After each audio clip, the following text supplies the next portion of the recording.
ડિજિકોમાં આપનું સ્વાગત છે। આજે આપણે જીટીયુના કોઈ સર્ક્યુલર માટે નહીં પણ એક વેકેન્સી વિશે વાત કરવા માટે અહીંયા આવ્યો છું કે જે આઈટીઆઈના સ્ટુડન્ટ્સ, ડિપ્લોમાના સ્ટુડન્ટ્સ અને ડિગ્રીના સ્ટુડન્ટ્સના અંતર્ગત છે। વેકેન્સી પડી છે મિત્રો DFCCILની અંદર કે જેને કહેવાય છે dedicated freight corridor corporation of India, કે જે મિનિસ્ટ્રી ઓફ રેલવેની અંતર્ગત આવે છે અને જે આપણા રેલવેઝના જે એકદમ હાઈ સ્પીડ કોરિડોર જે ડેવલપ કરવાના છે એના રિગાર્ડિંગ આ કામ કરતું હોય છે। ઓકે, તો વાત કરીએ આપણે dedicated freight corridor corporation of ઇન્ડિયાની વેકેન્સી વિશે। ઓકે, તો વેકેન્સી આવી છે આઈટીઆઈ માટે, ડિપ્લોમા માટે અને ડિગ્રી માટે। વાત કરશું એમાં 3 પોસ્ટો આવી છે। વધારે સમય નહીં બગાડીએ, ડાયરેક્ટ જ વાત કરીએ। 3 પોસ્ટો આવી છે, એમાં જુનિયર મેનેજરની પોસ્ટ છે, એક્ઝિક્યુટિવની પોસ્ટ છે અને જુનિયર એક્ઝિક્યુટિવની પોસ્ટ છે। એમાં જે જુનિયર મેનેજરની પોસ્ટ છે ને મિત્રો, એ બીટેકવાળા માટે છે, કે જેમાં બીટેકવાળા એપ્લાય કરી શકે છે। એક્ઝિક્યુટિવની જે પોસ્ટ છે એમાં ડિપ્લોમા અને બીટેક બંને છે, એટલે કે ડિપ્લોમા એન્ડ બીટેક બંને એપ્લાય કરી શકે છે। ઓકે, શેની અંદર? જુનિયર એક્ઝિક્યુટિવની અંદર। અને જે જુનિયર એક્ઝિક્યુટિવ છે જેની અંદર એકલા આઈટીઆઈ વાળા જ એપ્લાય કરી શકે, કે જેની અંદર ડિગ્રી અને ડિપ્લોમાવાળા એલાઉ નથી। ઓકે, એ આપણે આગળ વાત કરશું એટલે તમને આઈડિયા આવી જશે। ટૂંકમાં 3 પ્રકારની વેકેન્સી છે, જુનિયર મેનેજર, એક્ઝિક્યુટિવ અને જુનિયર એક્ઝિક્યુટિવ। તમે જો નામ સાંભળીને પણ મજા આવી જાય, તમને કહો હું એક્ઝિક્યુટિવ છું, કેવું મજા આવે। ઓકે, ચલો આગળ વધીએ। એની જે રજિસ્ટ્રેશનની જે તારીખ છે એ 24/4 છે, કે 24/4થી ઓનલાઈન રજિસ્ટ્રેશન ચાલુ થઈ ગયા છે, જે કાલથી શરૂ થઈ ગયા છે અને એની લાસ્ટ ડેટ છે 23/5/2021।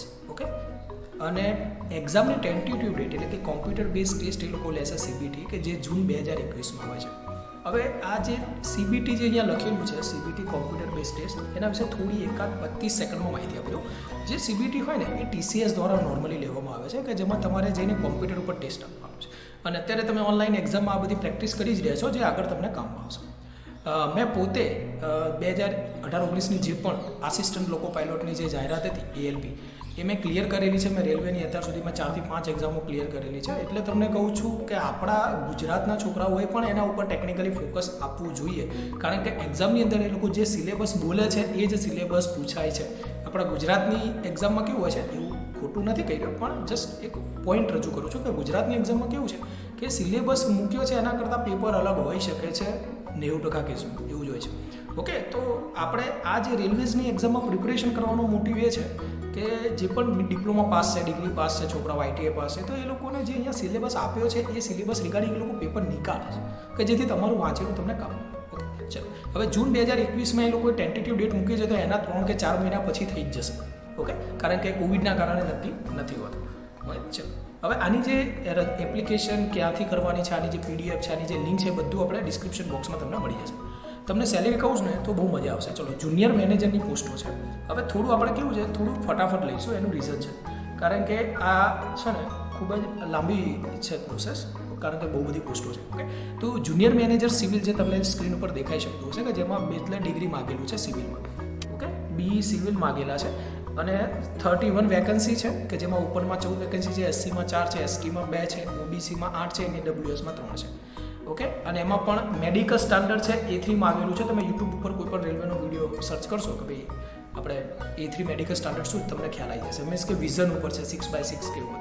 ઓકે, એની સેલેરી જુઓ તમે 50,000 થી 1,60,000। ઓકે, એટ્રેક્ટિવ છે।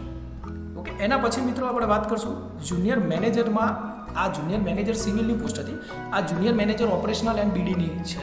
તો એમાં એજ્યુકેશનલ ક્વોલિફિકેશનમાં MBA વાળા છે, PGDM વાળા છે, મીન્સ કે માર્કેટિંગ સાઇડ જે પણ આપણી MBAનું બધું ચાલે છે એ લોકો આની અંદર એપ્લાય કરી શકે છે। પણ મેઇન ઇમ્પોર્ટન્ટ વસ્તુ જે તમને કહેવાની રહે કે 60% માર્ક એગ્રીગેટ હોવા જોઈએ, મીન્સ કે તમારે 60% થયેલા હોવા જોઈએ ડિપ્લોમામાં, ડિગ્રીમાં, ITIમાં, અથવા જો તમે ITI ઉપર પ્રોસેસ કરતા હોય તો તમારા 10મામાં પણ 60% જોઈએ। ઓકે, ચલો, તો જુનિયર મેનેજર ઓપરેશન અને BDમાં 77 વેકેન્સી છે અને તમે જોઈ શકો છો, દર વખતે હું વાત નહીં કરું એની। ઓકે, એવી જ રીતે મિકેનિકલમાં પણ વેકેન્સી છે, કે જે લોકો હવે આ રેલવેની અંદર કેવું હોય છે કે મારે પણ મિસઅન્ડરસ્ટેન્ડિંગ થઈ હતી આથી 3 વર્ષ પહેલાં। રેલવે જ્યારે એવું કહે કે ભાઈ મિકેનિકલની જાહેરાત છે, એટલે એવું ના હોય કે એકલા મિકેનિકલવાળા એલાઉ થઈ શકે। ઓકે, એમાં ઇલેક્ટ્રિકલવાળા પણ એલાઉ થઈ શકે છે, બહુ બધી બ્રાન્ચો અંદર એડ હોય છે। જો મિકેનિકલની પોસ્ટ ભલે રહી, પણ એમાં મિકેનિકલ હોય, ઇલેક્ટ્રિકલ હોય, મેકાટ્રોનિક હોય, ઇન્ડસ્ટ્રીયલ એન્જિનિયરિંગ હોય, પ્રોડક્શનવાળા, ઓટોમોબાઈલવાળા ભરી શકે, મેન્યુફેક્ચરિંગવાળા ભરી શકે, IC છે, EC છે, ઇલેક્ટ્રોનિક્સ છે, એ બધા જ ભરી શકે। ઓકે, તો એ મિસઅન્ડરસ્ટેન્ડિંગ હવે તમારાથી ના થાય એટલા માટે વિડીયો મૂક્યો છે। હવે મિકેનિકલની પોસ્ટોની વાત થઈ ગઈ, ચલો જુનિયર મેનેજરની વાત થઈ ગઈ. હવે એક્ઝિક્યુટિવની પોસ્ટ ઉપર આવીએ કે જેની અંદર એ લોકોએ ડિપ્લોમા માંગેલું છે, પણ ડિગ્રીવાળા પણ ફોર્મ ભરી શકે છે. ઓકે, ચલો હવે એમાં પણ સિવિલની પોસ્ટો છે, એમાં પણ ડિપ્લોમા સિવિલની અંદર તમે ડિપ્લોમા સિવિલ હોય, નોર્મલી વોટર રિસોર્સ ને કન્સ્ટ્રક્શન ટેકનોલોજી પર્ટિક્યુલર અમુક ચાલતા હોય છે, પણ નોર્મલી આપણે ગુજરાતમાં ડિપ્લોમા સિવિલ નોર્મલ જ હોય છે, તો એ લોકો એની અંદર ફોર્મ ભરી શકશે. 60% બધાના માટે છે. આની સેલરી છે એ આપણા જુનિયર મેનેજર આગળની જે પોસ્ટો હતી જુનિયર મેનેજર એના કરતાં ઓછી છે, કારણ કે એના પછી લોઅર કેટેગરી છે એક્ઝિક્યુટિવની, કે જેની પણ સેલરી 30,000 થી 1,20,000. ઓકે, એટલે ડોન્ટ અંડરએસ્ટિમેટ. ચલો એમાં સિવિલની જાહેરાત છે. એવી જ રીતે એમાં ઇલેક્ટ્રિકલ પણ છે. હવે ઇલેક્ટ્રિકલની જાહેરાત હોય ને તે લોકો એમાં ડિપ્લોમા ઇલેક્ટ્રિકલ ભરી શકે, ઈસી ભરી શકે, પાવર સપ્લાયવાળા ભરી શકે, આઈસીવાળા ભરી શકે, industrial electronics, EC electronics and instrumentation, applied electronics, digital electronics, power electronics. કે પાવર ઇલેક્ટ્રોનિક્સ આપણા ગુજરાતમાં અમુક જગ્યાએ ચાલે છે. ઓકે, તો એ લોકો પણ આ ફોર્મ ભરી શકે છે એક્ઝિક્યુટિવમાં. એ રીતે એક્ઝિક્યુટિવમાં એસટી સિગ્નલ અને ટેલિકોમ્યુનિકેશન કે જે ઈસીવાળા માટે બેસ્ટ ચાન્સ છે. નોર્મલી ઈસીની અંદર એવું કહેવામાં આવે છે કે વેકન્સી ખૂબ જ ઓછી હોય છે, પણ ડિયર અહીંયા તમારા માટે વેકન્સી છે ટોટલ 87 વેકન્સી છે, જે ઓછી ના કહી શકાય. ઓકે, ચલો એના પછી ઓપરેશન એન્ડ બીડી. મેં તમને કીધું ઓપરેશન અને બીડી જે હશે ને કે એની અંદર જનરલ છે, મીન્સ કે કોઈ પણ ગ્રેજ્યુએટ એની અંદર ફોર્મ ભરી શકે છે. ઓકે, પછી એમાં એક્ઝિક્યુટિવની પોસ્ટમાં મિકેનિકલવાળા પણ માગેલા છે, પ્રોડક્શન મેકાટ્રોનિકવાળા પણ એ ફોર્મ ભરી શકે છે. એની અંદર ડિપ્લોમા પ્લસ બીવાળા ભરી શકશે. એમાં ઇલેક્ટ્રિકલની પણ જાહેરાત છે કે જેમાં હવે જુનિયર એક્ઝિક્યુટિવમાં આવીએ. જુનિયર એક્ઝિક્યુટિવમાં સેલેરી છે 25,000 થી 68,000 કે જે આઈટીઆઈવાળા ભરી શકે. હવે આની અંદર કેવું છે મિત્રો, જુનિયર એક્ઝિક્યુટિવ ઇલેક્ટ્રિકલમાં ટોટલ 135 વેકન્સી છે, અને એમાં જે ક્વોલિફિકેશન છે મેટ્રિક્યુલેશન એટલે કે 10thની અંદર 60% હોવા જોઈએ, 60%, અને આઈટીઆઈનો કોર્સ કરેલો હોવો જોઈએ. તમે જો લખ્યું છે apprentice ITI approve by the SCVT NCVT જે આપણા ટ્રેડ હોય છે. ઓકે, કે જેમાં ઇલેક્ટ્રિકલ કર્યું હોય, ઇલેક્ટ્રિશિયન કર્યું હોય, વાયરમેન કર્યું હોય, ઇલેક્ટ્રોનિક્સ કર્યું હોય, બધા આની અંદર એલાઉ છે, અને આમાં ખૂબ જ સારી એવી ભરતી છે ભાઈ. ઓકે, ચલો પણ એનું મેડિકલ સ્ટાન્ડર્ડ A2 છે કે જે એના કરતાં ઉપર હોય. લોકો પાયલોટ આવે ને કે જેમાં A1 કેટેગરીનું મેડિકલ સ્ટાન્ડર્ડ હોય કે જે એક્ઝામ મેં ક્લિયર કરી, એ A1 મેડિકલ એ સૌથી ઉપર આવે, એના પછી A2 આવે, એના પછી A3 આવે, એના પછી B1 આવે, B2 આવે, B3 આવે, એના પછી C1 આવે, C2 આવે, C3 આવે. ઓકે, ચલો એમાં એસટીની પણ જાહેરાત છે, સિગ્નલ અને ટેલિકોમ્યુનિકેશન. એની અંદર પણ જુદા જુદા કોર્સો માગેલા છે જે તમે જોઈ શકતા હશો. ઇલેક્ટ્રોનિક એર કોમ્યુનિકેશનમાં કરેલું, આઈટી કરેલું, ટીવી રેડિયો ઇલેક્ટ્રોનિક ઇન્સ્ટ્રુમેન્ટેશન, એ બધા લોકો પણ એ એપ્લાય કરી શકે છે.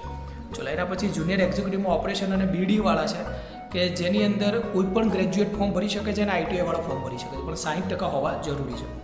એમાં પછી જુનિયર એક્ઝિક્યુટિવમાં મિકેનિકલ પણ છે કે જે મોટર મિકેનિક્સ કે ઇલેક્ટ્રોનિક્સ ઇન્સ્ટ્રુમેન્ટેશન આઈટીઆઈ કરેલું હોય, ઇલેક્ટ્રિશિયન કરેલું હોય, ફિટર કરેલું હોય, લોકો આની અંદર એપ્લાય કરી શકે છે. એનું મેડિકલ સ્ટાન્ડર્ડ જો B1 છે. ઓકે, તો બધાના મેડિકલ સ્ટાન્ડર્ડ અલગ અલગ છે, તમે જોઈ શકશો. તમે કોઈ પણ યુટ્યુબમાં સર્ચ કરશો તમને મેડિકલ સ્ટાન્ડર્ડ મળી રહેશે, અને બનશે તો આપણે PDF પણ મૂકીશું જો ટ્રાય કરશું, કે જેથી તમને ખબર પડે કે શું છે. હવે જે વેકન્સીસ છે કે કયા બ્રાન્ચમાં છે બધી વાત પૂરી થઈ. થોડું આપણે ઝડપી કરશું જેથી વિડીયો લેન્ધી ના બને. અહીંયા એવું છે કે નંબર ઓફ વેકન્સી એ લોકો ચેન્જ કરી શકશે. ઓકે, બીજું ઇમ્પોર્ટન્ટ ઇન્સ્ટ્રક્શન એ છે કે જો અહીંયા મેં તમને કીધું હતું ને કે ભાઈ એ લોકો બીવાળા એલાઉ કરી શકે છે, તો જો અહીંયા લખેલું છે કે હા, જે સેકન્ડ નંબરનું પોર્શન છે કે where the diploma is essential qualification, જ્યાં એવું લખેલું છે કે ડિપ્લોમા એસેન્શિયલ ક્વોલિફિકેશન છે, તો ત્યાં આગળ degree holding a degree with minimum 60% discipline also eligible, એટલે કે ડિપ્લોમાવાળા જે માગેલા છે ત્યાં આગળ ડિગ્રીવાળા એલાઉ થઈ શકશે. એટલે કે જુનિયર મેનેજરમાં અને એક્ઝિક્યુટિવમાં બંનેમાં આપણે આવી શકીએ, આપણે જુનિયર એક્ઝિક્યુટિવમાં ના આવી શકીએ, કારણ કે ત્યાં આગળ આઈટીઆઈ ફરજિયાત છે. ઓકે, એના પછી વાત કરશું કે જે આઈટીઆઈ માગેલા છે ત્યાં ફરજિયાત આઈટીઆઈ કરેલું હોવું જોઈએ. ઓકે, એ પણ આપણને અહીંયા જો બતાવેલું છે કે diploma and degree are not considered for higher qualification where ITI is mention, કારણ કે જ્યાં આગળ આઈટીઆઈની જરૂર છે ત્યાં આગળ આઈટીઆઈવાળા હશે, ડિગ્રીવાળાને એલાઉ નહીં કરે, મીન્સ કે એને હાયર ક્વોલિફિકેશનમાં નહીં લે. ઓકે, ચલો એના પછી વાત કરશું આપણે એજ રિલેક્સેશન ઉપર આવી જઈએ. તમે બીજી બધી વસ્તુ વાંચી શકો છો. ઓકે, તો જુનિયર મેનેજરની અંદર 18 થી 27 વર્ષ, એક્ઝિક્યુટિવમાં 18 થી 30 અને જુનિયર એક્ઝિક્યુટિવમાં 18 થી 30. એટલે જુનિયર મેનેજરમાં જે બીટેક વાળા હતા એમાં 27 વર્ષની જ છે, બાકી બંનેમાં 30 વર્ષ છે. પણ મેઇન ઇમ્પોર્ટન્ટ વસ્તુ ખાસ ધ્યાન રાખજો, જે એજ ગણાવવાની છે 1/1/2021 ગણાવવાની છે, આજની તારીખથી નથી ગણાવવાની. નોર્મલી બધી એક્ઝામમાં કેવું હોય છે મિત્રો કે જે તારીખે એ લોકોએ જાહેરાત બહાર પાડી હોય ને એ તારીખથી એ લોકો ગણતા હોય, પણ અહીંયા જે લોકોને 2 કે 3 મહિનાનો ફાયદો થાય એવો છે, આજે એપ્રિલ ચાલી રહ્યો છે, એ લોકોએ 1/1/2021 કીધું છે, 1/1/2021 સુધી એ લિમિટ ગણવાની છે, તો 4 મહિનાનો એડવાન્ટેજ થશે. ઓકે, તો આ વસ્તુ ખાસ ધ્યાન રાખજો. બીજું જે એજ રિલેક્સેશન છે particular SC ST OBC EWS જે પણ છે એ તમે રીડ કરી લેજો. ચલો એના પછી વાત કરશું આપણે જે પણ એક્ઝામ થવાની છે નોન ક્રિમિનલ સર્ટિની પણ માહિતી છે, બધું છે તમે જોઈ શકશો. ઓકે, કારણ કે પછી બહુ મોટો વિડીયો બનશે એટલે થોડું ધીમે ધીમે આપણે આગળ વધી જઈએ. ઓકે, રિઝર્વેશન, હા મોસ્ટ ઇમ્પોર્ટન્ટ થિંગ કે પરીક્ષા કેવી રીતે લેવાની છે મિત્રો, તો જોઈ લો. તમને અહીંયા સિલેક્શન પ્રોસેસમાં જે પણ વસ્તુ છે એ તમને બતાવી દો. હા, કે જે અહીંયા સ્ક્રીન ઉપર આપણે પહેલાં જોઈ લઈએ કે જે જુનિયર મેનેજરની પોસ્ટો છે, જુનિયર મેનેજરની આ 3 પોસ્ટો સુધી છે, તો એમાં છે ને CBT એટલે એક ટેસ્ટ થશે. તમારો કોમ્પ્યુટર બેઝ એપ્ટિટ્યૂડ ટેસ્ટ નહીં થાય, એટલે કે બીજી CBT 2 નહીં હોય, એક જ એક્ઝામ છે કોમ્પ્યુટર બેઝ. એના પછી ડોક્યુમેન્ટ વેરિફિકેશન છે, પછી ઇન્ટરવ્યૂ લેશે.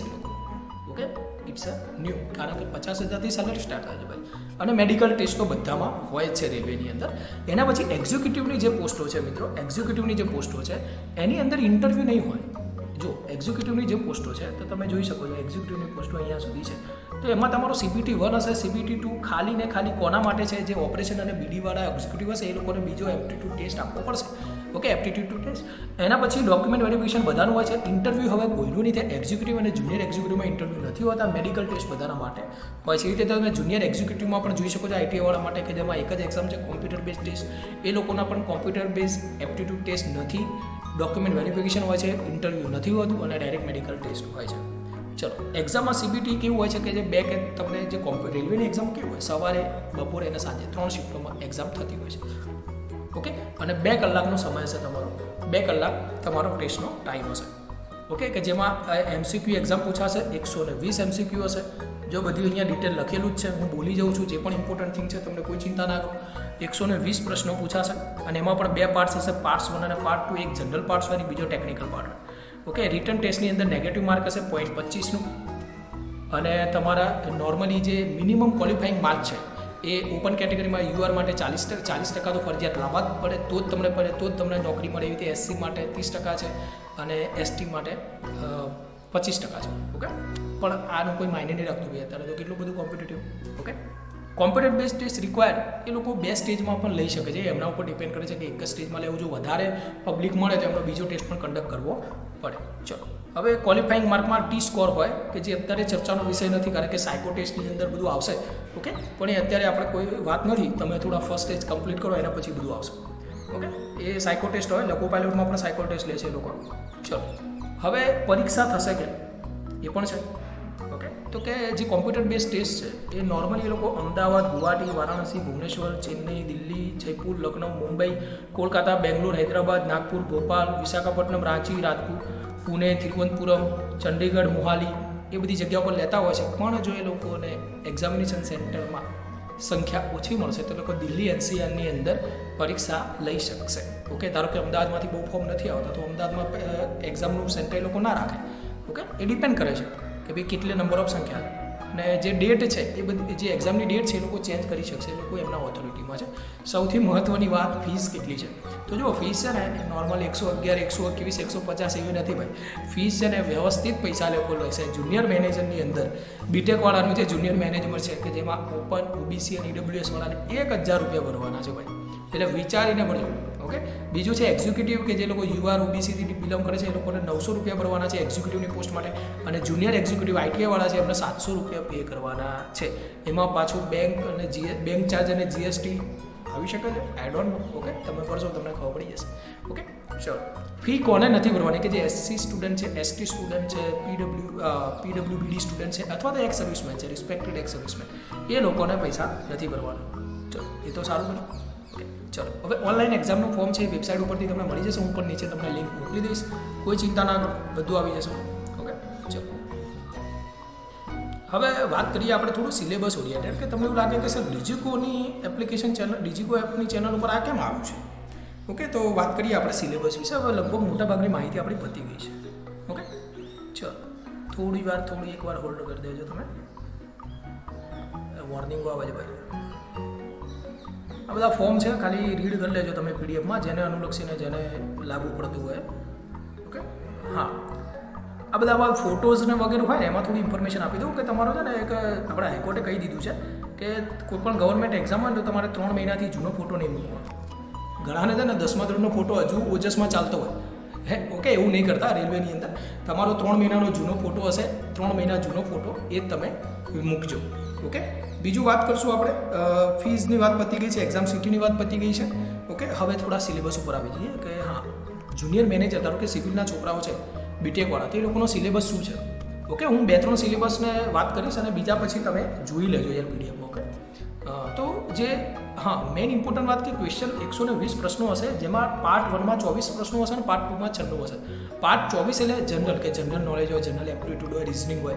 અને પાર્ટ 2 એટલે 96 ક્વેશ્ચન શેના હશે, તો કે તમારા સિવિલના સબ્જેક્ટના engineering and solid mechanics, structure analysis, construction material management, concrete structure, steel structure, soil mechanics, foundation engineering, municipal solid waste, transportation infrastructure, highway payments, traffic engineering, surveying. Okay, સિવિલવાળાને વધારે ખબર પડશે ભાઈ, મારા કરતાં વધારે. I am the belong to electrical engineering. Okay, તો જે પણ આ છે કોર્સો, તો તમને એક વાત કહી દઉં કે આનું જે સ્તર હશે ને એ ડિપ્લોમા લેવલ ઉપર હશે, કારણ કે જુનિયર મેનેજરની અંદર જુનિયર મેનેજર છે આ તો ડિગ્રી લેવલ હશે.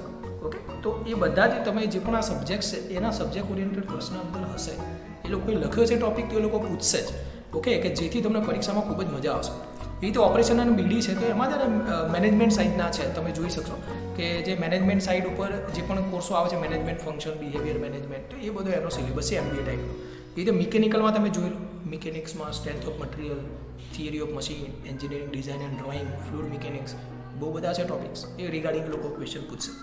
હવે વાત આવશે એક્ઝિક્યુટિવને, કે જે લોકો ડિપ્લોમાવાળા છે, તો એમના માટે વાત કરું તો એમનામાં પણ સેમ છે.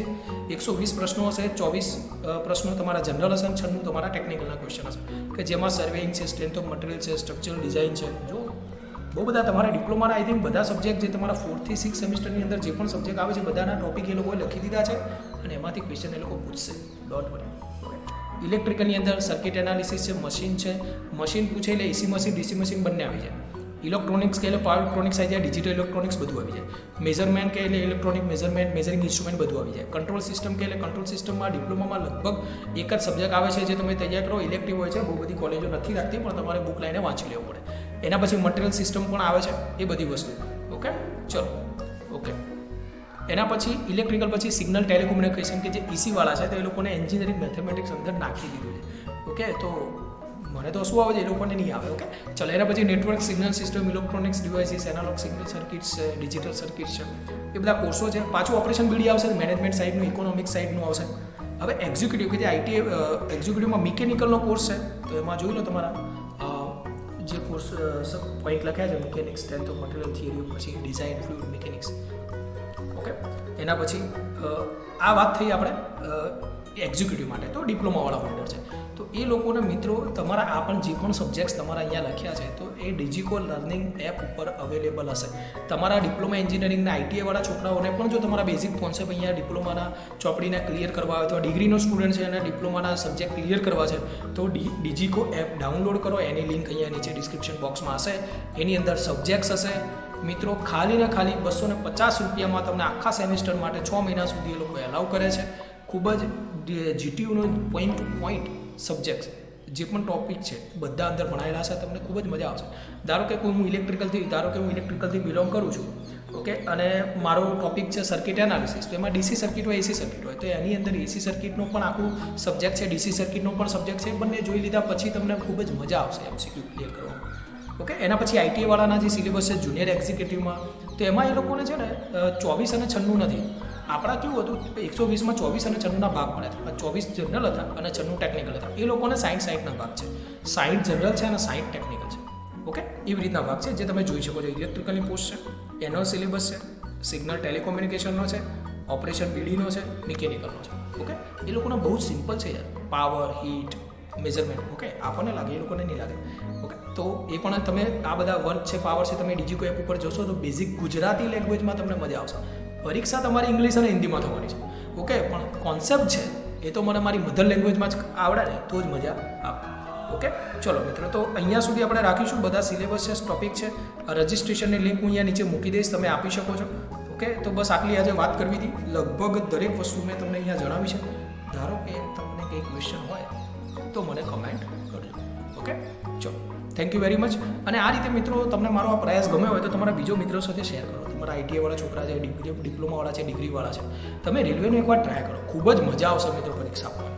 ઓકે, મેં એ વસ્તુ ફીલ કરી છે એટલે કહી રહ્યો છું. તમને મજા આવશે પરીક્ષા આપવાની અને તમને તમારું લેવલ પણ ખબર પડશે. બીજું ડીજીકો એપ ઉપર ઘણા બધા સબ્જેક્ટ્સ અવેલેબલ છે, આખા ડિપ્લોમા જીટીયુના બધા અવેલેબલ છે, મેથ્સ પણ ડિગ્રીના અવેલેબલ છે.